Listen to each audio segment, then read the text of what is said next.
I'm Douglas Mason, CEO of Naturally Splendid, symbol NSP on the TSX Venture Exchange. Naturally Splendid is a biotechnology and consumer products company focused on the global cannabis and health markets. Naturally Splendid is expanding distribution in this rapidly growing market with products currently in Canada, the USA, South Korea, Germany, and Australia. To view our comprehensive company presentation and for more information, please visit our website at naturallysplendid.com. You're listening to HowStreet.com radio, available online at TalkDigitalNetwork.com.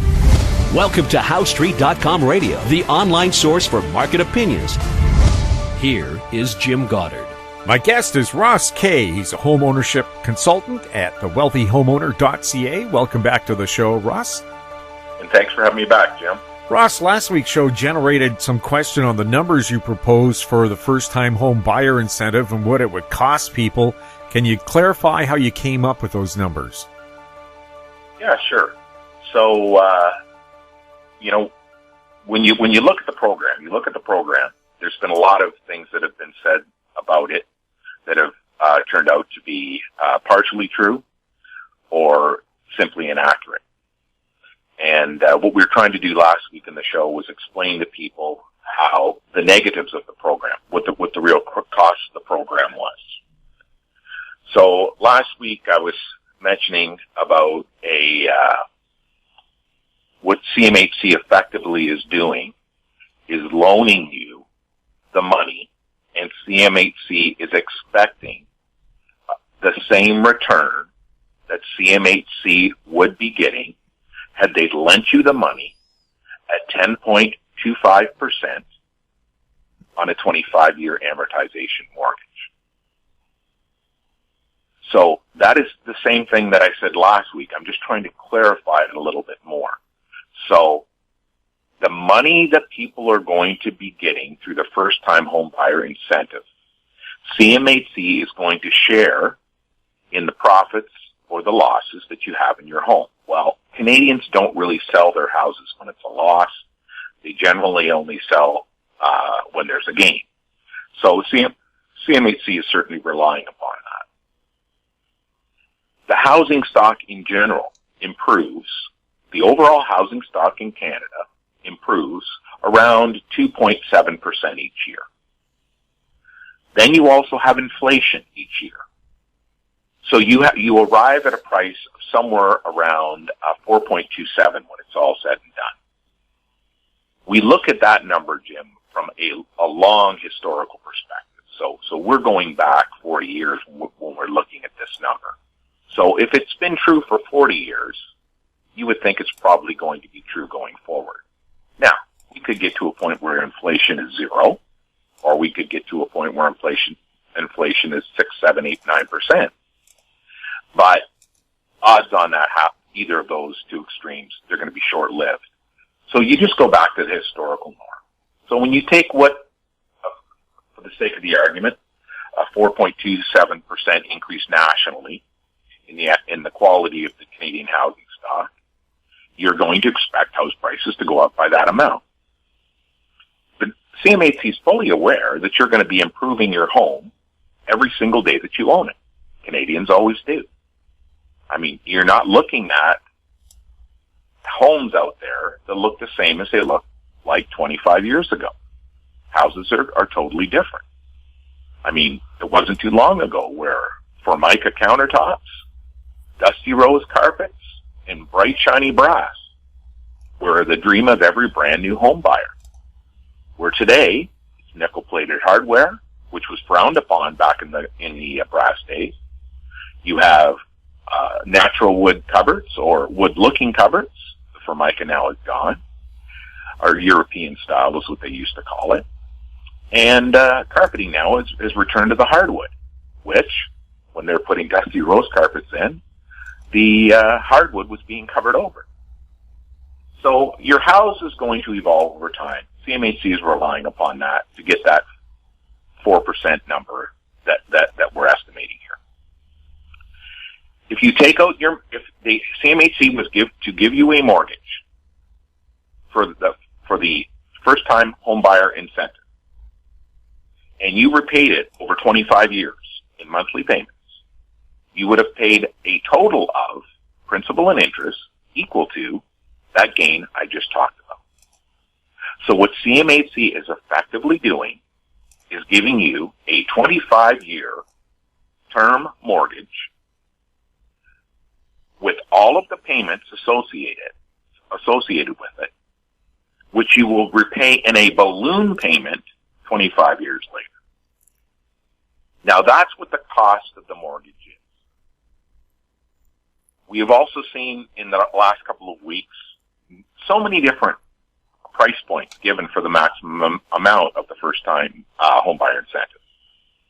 Our reading of the documentation states the maximum purchase price is going to be around $600,000. That is going to be a maximum purchase price. What do I mean by that? A, it's going to be a new home, brand new. B, you're going to have an income of $119,999, which is the maximum income the program will work for those people. You're going to have a maximum down payment of 19.99% because you can't go to 20%. So your virtual 20% down payment with the 10% from CMHC and the incentive, you're actually going to be buying a house at 30% down. That would be the maximum. That would allow the maximum purchase price to take place of being $600,000. On the flip side, $500,000 is going to be common in the resale market because people are not going to put the 19.999% down, and their income levels are not going to be at $119,999. So the effective program in the resale market will probably be around $520,000, but the max threshold is $600,000. So contrary to what you're reading in the paper and the commentary by other people talking about first-time home buyer incentive, you need to go read the documentation where it clearly lays this out. Most people simply aren't looking at it that people would put down 19.99% down and still pay mortgage default insurance. But that's what's going to happen. So, long story short, as we discussed last week, house prices, generally speaking, are expected to increase 4% a year long term. Now, that 4% will be at the sustainable price that is the housing stock is at today. Now, the selling price and the sustainable price are two totally different things. A sustainable price is basically at the bottom of a housing correction. So when the housing prices have dropped to where they should be, which we call sustainable, going forward, your gains, you should be looking at around 4% a year over a 25 to 30 year period. That return would be the same as CMHC lending you a loan with a 25-year term at 10.25% interest rate, where you pay all of the monthly payments in a balloon payment at the end of the 25th year. Of course, the question that we really want answered, is this a good deal or not? Or is it, again, one of the usual, it all depends on the individual buyer? No, it is a terrible deal if you don't enact a strategy to empower yourself with this opportunity. I mean, we've already created, Jim, probably a dozen different opportunities from this first-time home buyer incentive. We are going to encourage all of our members to capitalize on it if they can. I mean, there's even an opportunity to use this as a rental for an investment property if you currently do not own a property, but you want to get into the rental market. Again, you have to structure your deal in such a way that, you know, that allows that to happen, but that's possible in this deal. I mean, the way CMHC is selling the program, Jim, to the Canadian public, first-time innocent home buyers, is that they're selling the program as this is a way for you to lower your monthly payment. In other words, because your mortgage is going to be 5% smaller, your mortgage payment is going to be 5% smaller. We don't look at it that way. We look at it as they're already cutting you down in the amount of money you can leverage your income. And that means you're going to be below 30% gross debt service ratio, which we fully support. But we also support making the payment that you were going to make anyways and shorting the amortization of your mortgage down. This reduction in the way CMHC is selling it, you can reduce your mortgage payment, is foolish. What CMHC should have been saying is you can reduce your amortization period and still only be paying the same monthly payment.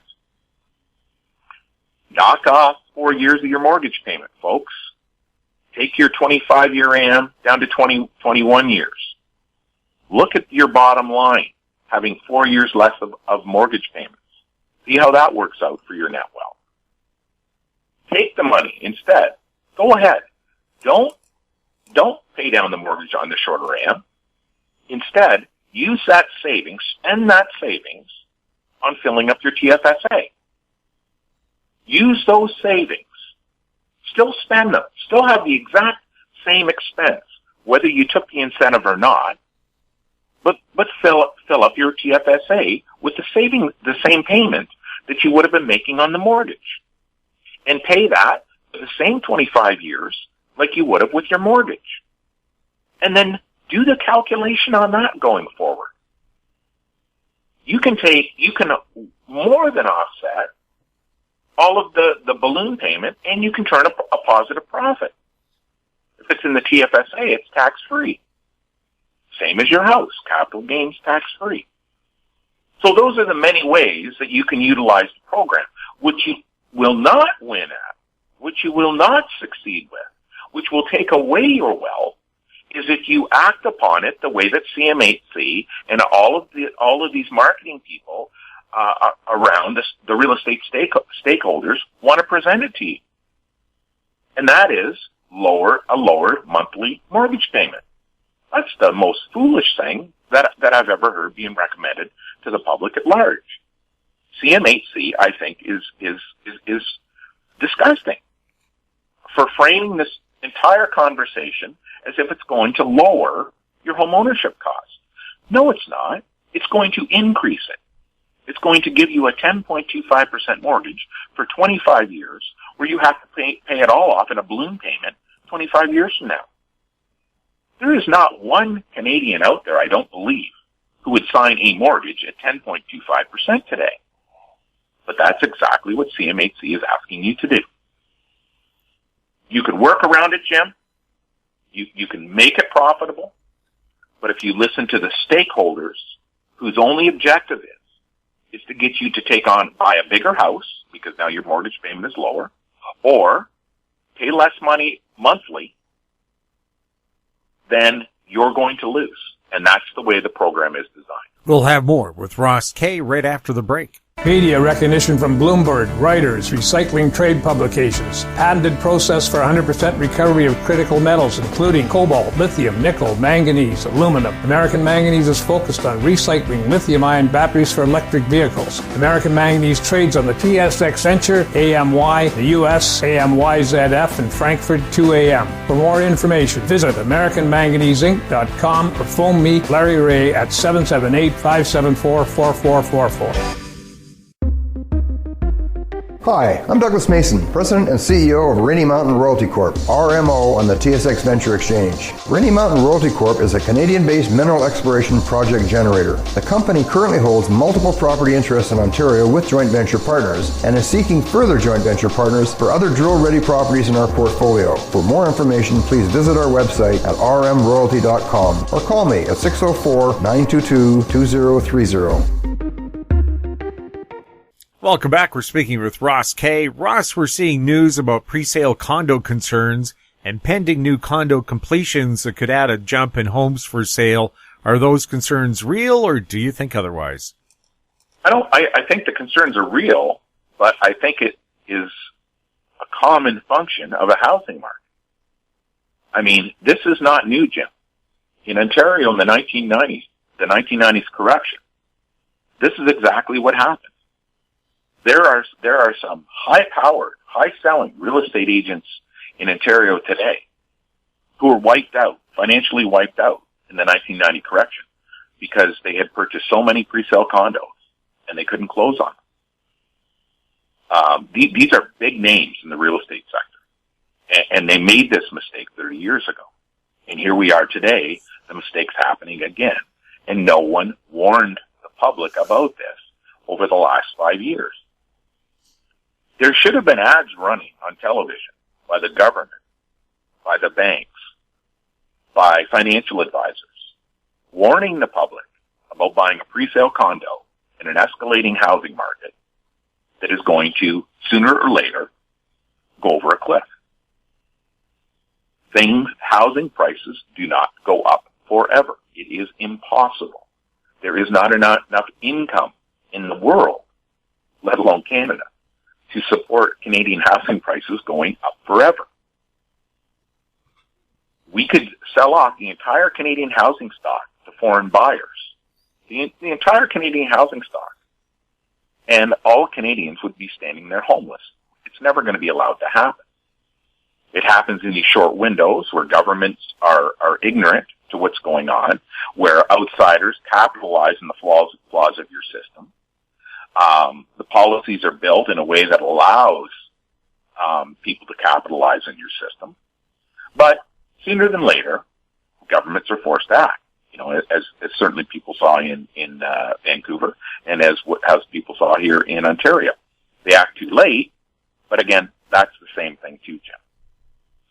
Your pre-sale condos that have been purchased over the last 3 years in the greater Toronto area and the greater Vancouver area that will be coming to completion over the next 12 months to 3 years are those type of condos.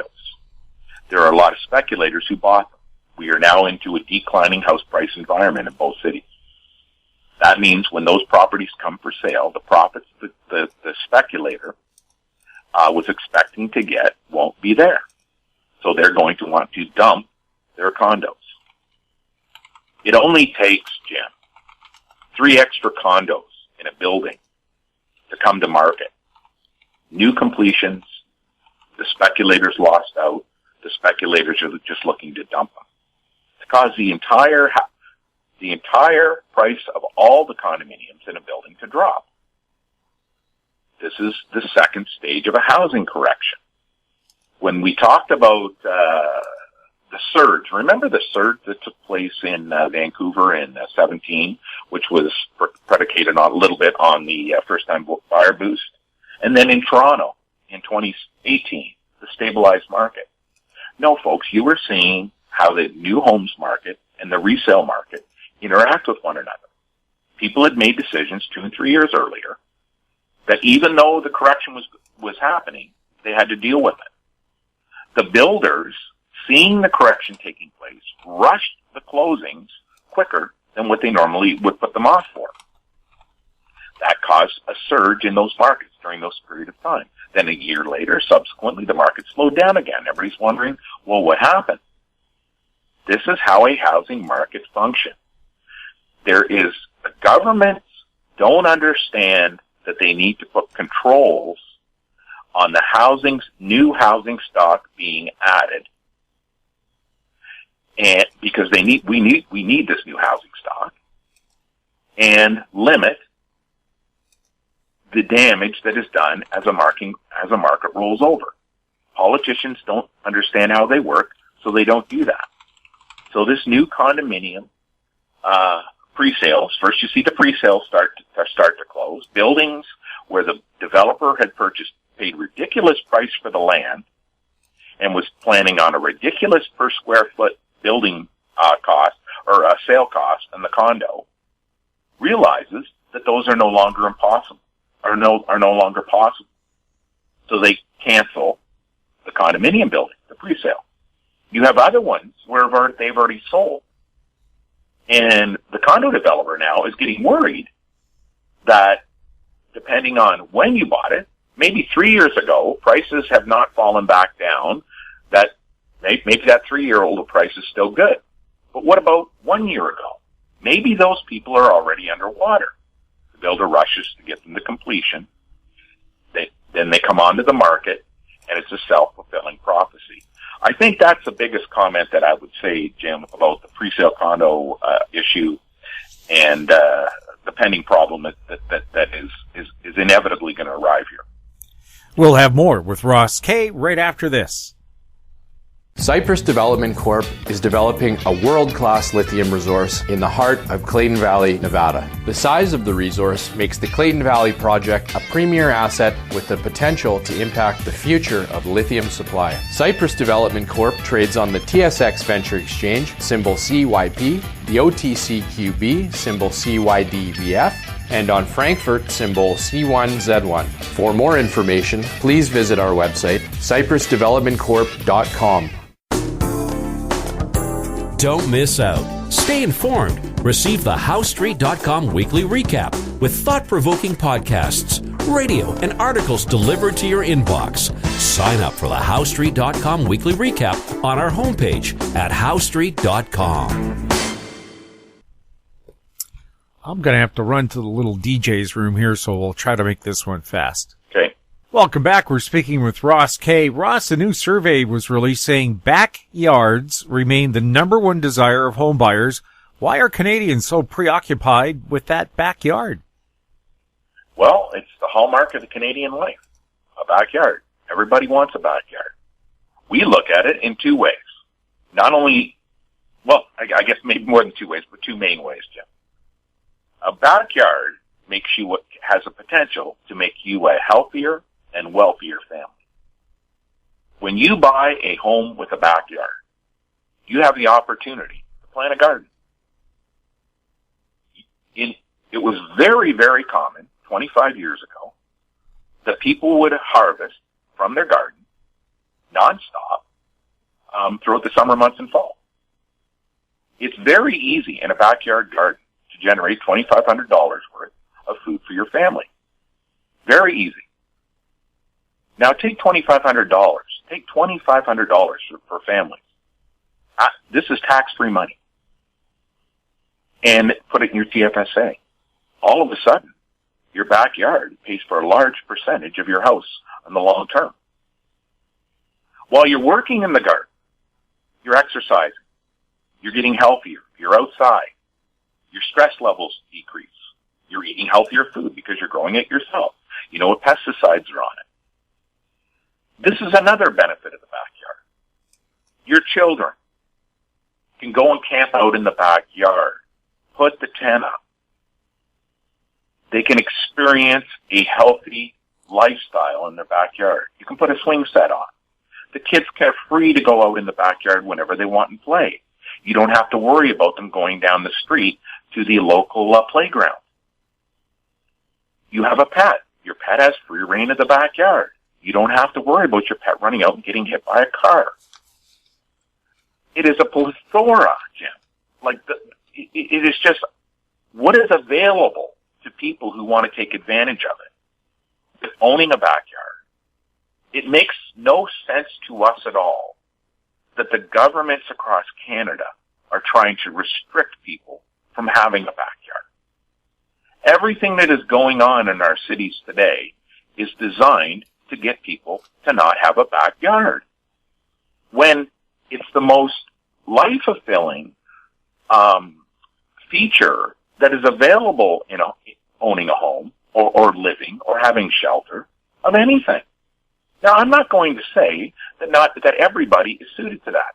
There is a certain segment of the population who is better served with a condominium. There are certain stages in your life when you're better served with a condominium. But for the vast majority of the Canadian population, over the vast majority of their lifetime, a backyard makes all the difference in the world to not only your health, but your wealth.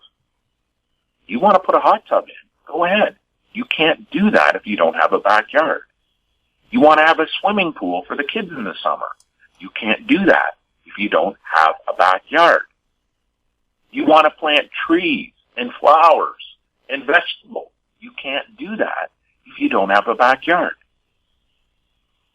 Finding the backyard that suits your family is going to make the supreme difference in the health and the wealth of your family. It is the role of my firm to get as many people as we can owning a home with a backyard. That's how important it is. Ross, have a great Canada Day, and we'll talk to you next Tuesday. Same to you, Jim. My guest has been home ownership consultant Ross Kay from thewealthyhomeowner.ca. If you have any questions for Ross or any of our other guests, you can send them to info@howstreet.com. Find us on Twitter @HowStreet, our YouTube channel, Talk Digital Network. I'm Jim Goddard. Thank you for listening. Comments made on HowStreet.com radio are an expression of opinion only and should not be construed in any matter whatsoever as recommendations to buy or sell any financial instrument at any time. Available online at TalkDigitalNetwork.com. HowStreet.com radio is a production of HowStreet Media Incorporated.